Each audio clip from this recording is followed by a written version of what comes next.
On this week's boiler tip, we're going to talk about replacing gas valve components.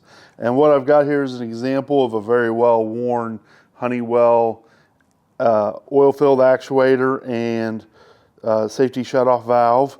And they are two parts, can be replaced independently. But a question that I sometimes get is, when it comes to one of these valves being bad, it leaks through, etc. Who wants to disconnect 3-inch threaded piping to change a valve that the top just comes right off of? So let me pop the top off this, and you can see how easy this comes apart. So this is the actual valve mechanism. Opens and closes with our valve seal. The balance of this valve is simply a housing. We've got a couple gaskets in there. And the question often arises, if that's so easy to take apart and put back together, why should we break the piping? Why not just pop the top out, put a new one in? And I think that's a good question.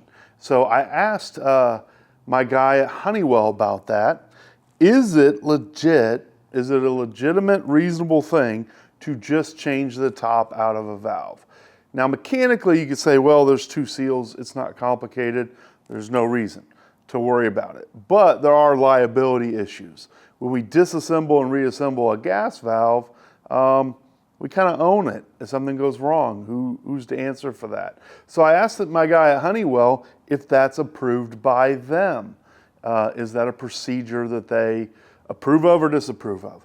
And the answer was two parts. One, you can buy a kit that is just the top of the valve that's sold as a rebuild kit or replacement for the valve. They also sell entire valves. So the final word from Honeywell is it's totally legit to buy their kit and do this process. It's just not legit to buy a whole valve, take the top out, and stick it in the old body. That's their take, that's the liability, but it's interesting that there's a part out there just for that, so you might think about ordering that next time you don't feel like breaking those threads.